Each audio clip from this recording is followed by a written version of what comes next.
All right, that's that. So let's look at the next game. Uh-huh. A big one, and we have a lot of discuss in this one. So Brentford against United.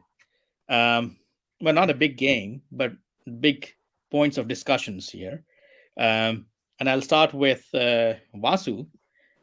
You're of course on a high after the FA Cup win against Liverpool. Um, what do you think is going to happen? It's an away game. Remember that.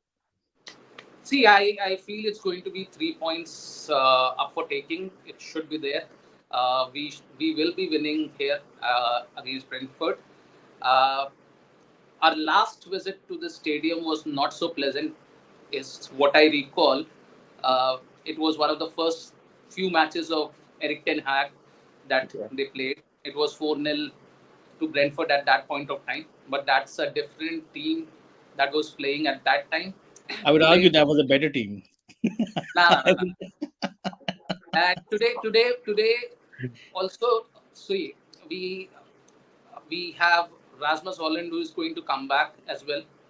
Plus, we have players like Mainu, McTominay. Uh, they are also doing much better. Rashford is slowly creeping back, I believe. So we are a good team, and since it is lying in the bottom half of the table, almost close to relegation, I see myself or Man U to go ahead and beat. Oh, Uh, okay. Brentford is at the bottom of the table. Okay, sorry. I got confused for a minute. Well, I feel I feel this game would be a draw because it's an away game, and how Manu has performed away from their home has been shameful for them this season as well. They haven't done very well in away games. Plus, uh, Tony there can finish uh, a shot. So all they need is just maybe one or two shots on target, and then they can defend because they know how Manu would play. They would not like to go up front in the start. So in I guess in the first 30 minutes, if Brentford are able to score a goal, maybe from 30 meters outside the box or whatever it is, if they're able to score a stunner there, then I guess they can defend them versus this team because they would not because Manu is not like I haven't seen Manu pressing apart from this last Liverpool game when they were doing it. I haven't yeah. seen them pressing at all. So the issue with Man U, and I think we discussed this in the past, is they prefer to show up against the bigger teams and against the so-called not so big teams or smaller teams. They take it too easy and then they get beaten around by everyone, and that has kind of been proven with kind of effort and fight that they have shown against the likes of Liverpool. They tried against City, um, Today. yeah, and also Arsenal. Um, so so I think it's the when they see a big team against them, they somehow want to show the world that they are not small, and when they see a small team, they think they are big and they become small. So which we are not has small. happened this year. We are not small though. Well, arguable. It's Sunil, at this point, they can't be small when they have Anthony for 100 million. yeah, and scoring one goal every season. He Yeah. has done. He's given away he's encashed his one goal against Liverpool. He's done for the season. He can go Yes. for a holiday now. He scored So two against you, Sunil, last season, by the way. yeah, I've been hearing this for 2 years now. Out of the four goals, he has scored two goals against us. One goal he Arsenal. scored against Liverpool. That's it. There's one more goal somewhere. He has scored four goals for Christ's sake. So what are you even talking about? Um, anyways, um, I it's a difficult one for Man U, and I think they're going to take it too easy and end up losing. Um, that's what they have been doing against smaller squads. And again, Brentford away has not been an easy place for anyone. So it's going to be a little difficult unless Man U decides to step up. and continue to step up. The They need to step consistency, up. yeah, They need to step consistency, up. yeah, they But haven't been consistent, is what I was saying. See, well, I think Man might end up losing this.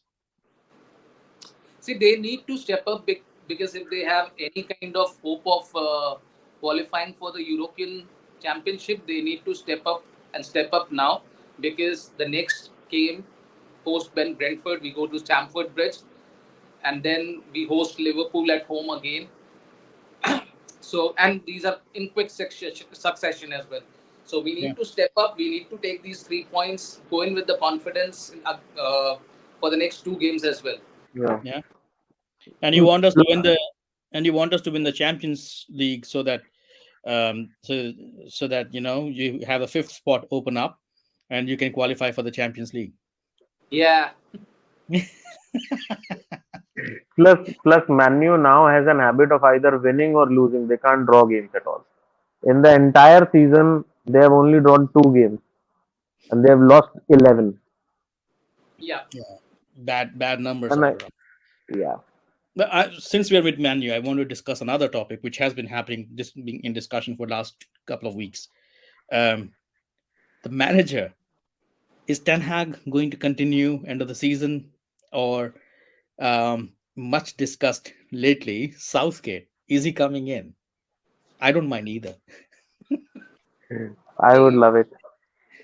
Ten Hag is not continuing, is what it feels, because that's where the rumor mills are going on about the upcoming managers. A lot many names have been discussed: Gary O'Neill, Thomas Frank, Gareth Southgate. So I still feel these are rumors only. We are still not sure. Anything that needs to be done will be done only once the season ends. So I think Ten Hag is not staying for sure, But how does because that help the squad? If you're already making a decision that Ten Hag is moving on, the squad would not be up to the performance levels that you expect out of them. yeah, see, that's where it is now. So all these are rumor mills that are going around. These are rumors that Yeah. okay, fine, this is a probable coach who may come. The the United management feels that what, Southgate is the prime contender to replace. But so this may be going on in the media, but not in the dressing room. I feel, or So not with the management. I'll give you an example. A couple of years ago, Arsenal went through the same situation when we had a 10 game run in when we won only one game. Coincidentally, that game was against Manchester United, and we lost almost all the games except maybe another game where we drew. Um, so that was a horrible run for Arsenal. And there were rumors that Mikel Arteta is going to move on, and there could be someone like Mourinho in discussion or someone else. Um, Arsenal owners showed up in an interview and clarified that they are behind Arteta and they're going to support the manager and they believe this is the manager to take the team into the future. And that helped. Results turned around, and you know where we are. What I'm saying is, when there are so many rumors flying around, no one from Manchester United thought it is necessary to, convince everyone else that, this is where the future is, regardless of what they think. It's just killing those rumors, right? See, this is where I feel that Ten Hag may be moving out. That's how I also start to feel, and that's the reason possibly they don't want to kill that rumor. I agree with you. This may have a negative impact on the team performance and the dressing room environment as well. But let's see, let's see how it goes. But Hmm. even Manchester United legends like Roy Keane and Gary Neville, all of them, yeah, all of them are saying that I guess Southgate is the man for United. I Mm. don't think they like the club anymore. These legends, if they are backing up Southgate, So We if never know. given a choice, Vasu, you are the one, let's say you want to make a decision. You have to make a decision. The decision is between Ten Hag and Southgate. Who are you going to select? Very difficult one. I'll still go back. go back to Ten Hag only. It is not difficult. Not Uh, difficult at all. so they want a manager that no one wants, and you rather stick with the current manager. Uh, Manchester United never makes sense. It'll make sense. It'll make sense. Give us Uh, time. hopefully it does. Okay, so um, with that, we'll move on to the next game.